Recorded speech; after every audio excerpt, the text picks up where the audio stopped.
Hello friends, welcome to the Mirchi சமையல். இன்றைக்கி நம்மளுடைய சமையலில் என்ன பார்க்க போகிறோம் அப்படின்னு பார்த்தீங்கன்னா, ஒரு ஜில் ரெசிபி தாங்க பார்க்க போகிறோம். ஆமாங்க, மதுரை ஃபேமஸான ஜில் ஜிகர்தண்டா தான். இது எப்படி நம்ம வீட்டிலேயே செய்கிறதுன்னு தான் பார்க்க போகிறோம்.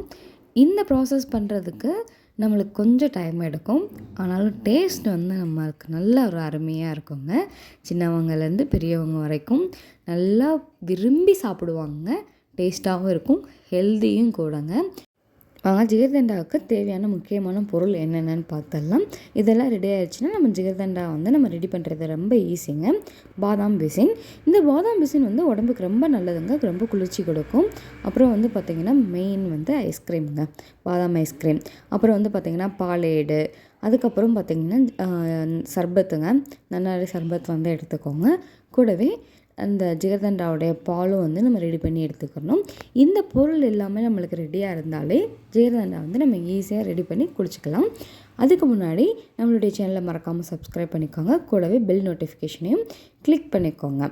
இப்போ ஒரு 6 அளவு பாதாம் பிசினை எடுத்து ஊற போடுங்க. இதுவே நம்மளுக்கு ஒரு கப் அளவு நல்லா வரும். ஒரு 8 மணி நேரம் நல்லா ஊற வச்சுருங்க ஒரு நாள் நைட்டு. அதுக்கப்புறம் நம்ம கேரமலைஸ் சிரப் பண்ணிடலாம். அதுக்கு முன்னாடி நான் ஒரு பேனில் நம்மளுக்கு ஒரு கப் அளவு கரெக்டாக பார்த்திங்கன்னா ஒரு 200 கிராம் அளவு சர்க்கரை எடுத்துக்கோங்க. அந்த சர்க்கரையை தண்ணி எதுவும் ஊற்றாமல் அப்படியே நீங்கள் இது பண்ணிங்கன்னா நம்மளுக்கு ஒரு தேன் கலரில் ஒரு கேரமலைஸ்டாக வருங்க. அதுக்கப்புறம் தான் நம்ம தண்ணி சேர்க்கணும்.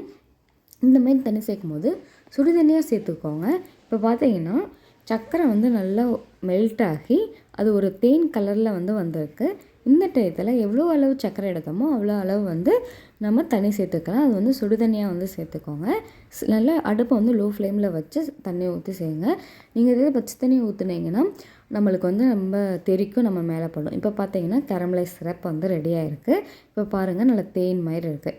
இதே இதில் இதை நம்ம இது செய்ய போகிறோம். என்னதுன்னா பால் ஏடு. நம்மளுக்கு ஏடாக வரணும் பார்த்தீங்களா, அதுமாரி பால் ஏடும் செய்ய போகிறோம்.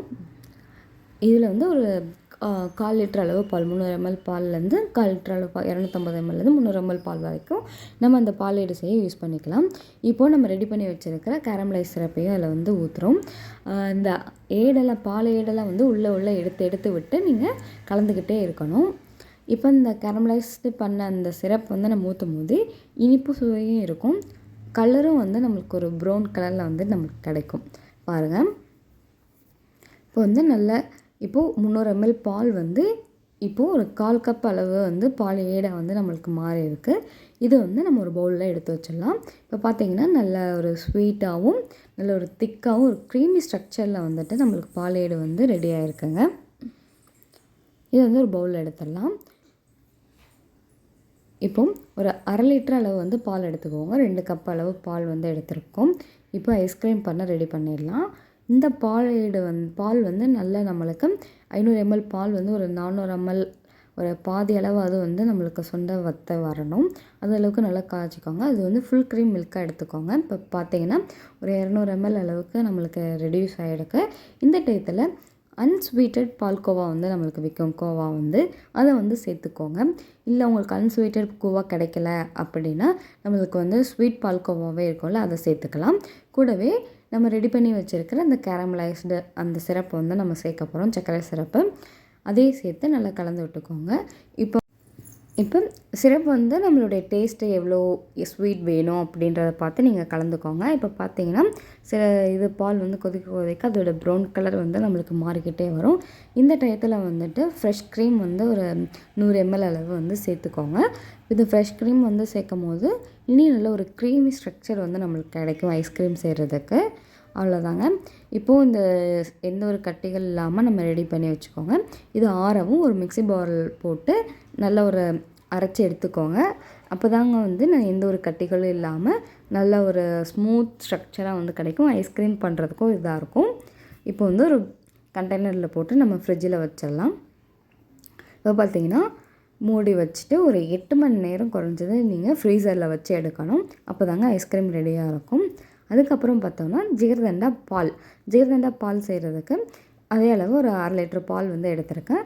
அந்த பால் வந்து நார்மல் பால் இந்த அளவு தான் நம்ம ரெடி பண்ணணும். ரொம்ப திக்காகவும் கூடாது. இதில் கேரமலைஸ்டு சிரப் ஊற்றி நம்ம ஏன் கேரமலைஸ்ட் சிரப் ஊற்றுறோன்னா அந்த கலருக்காக தான் நம்ம இந்த மாதிரி பண்ணுறோம். ஒரு 50 ml வந்து அளவுக்கு நம்மளுக்கு வற்றினா போதும் பால், ஜிகர்தண்டா பால். இப்போ பார்த்திங்கன்னா 8 மணி நேரம் கழித்து நம்ம எடுத்து பார்க்குறோம். ஐஸ்கிரீம் பாருங்கள் எவ்வளோ ஸ்மூத்தியாக நல்ல ஒரு ஸ்ட்ரக்சராக நம்மளுக்கு கிடச்சிருக்கு. நல்ல ஒரு டேஸ்டான ஐஸ்கிரீமுங்க. இது வந்து அப்படியே நம்ம சாப்பிட்டுக்கலாம். பாலேடு ரெடி. பாதாம் பிசின் 8 மணி நேரம் கழித்து பார்த்திங்கன்னா நல்லா ஊறி உப்பி வந்திருக்கு. வாங்க ஜிகர்தண்டா எப்படி பண்ணிடலான்னு பார்த்துடலாம். அதுக்கு ஃபஸ்ட்டு பாதாம் பிசின் வந்து நம்ம 2 டேபிள் ஸ்பூன் அளவு சேர்த்துக்கோங்க.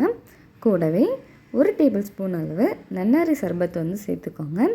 அதுக்கப்புறம் நம்ம ரெடி பண்ணி வச்சுருக்கிற பால் ஏடுங்க.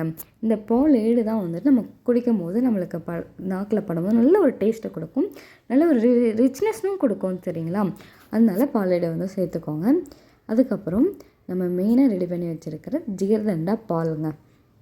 நல்ல இது வந்து நல்லா ஃப்ரிட்ஜில் ஆரவும் ஃப்ரிட்ஜில் வச்சுக்கோங்க. நல்லா ஜில்னு வந்து நம்ம ரெடி பண்ணிடலாம். ஊற்றிடலுங்க. அதுக்கு மேலே நம்ம ரெடி பண்ணி வச்சுருக்க ஜிகர்தண்டா ஐஸ்கிரீமுங்க. அவ்வளோதாங்க, ஜிகர்தண்டா ரெடி. ஸ்பெஷல் ஜிகர்தண்டாங்க. இந்த ஸ்பெஷல் ஜிகர்தண்டா எப்படி செஞ்சோன்னு பார்த்தோமா, ஈஸியானதாங்க. ஆனால் கொஞ்சம் டைம் எடுக்கும். நாளே நம்ம ரெடி பண்ணி வச்சுட்டா மறுநாள் கண்டிப்பாக நம்ம சாப்பிட்றலாம். மேலே பார்த்திங்கன்னா இந்த கேரமலைஸ் சிரப் வந்து நம்ம அழகாக டெக்கரேஷன் பண்ணுறதுக்காக யூஸ்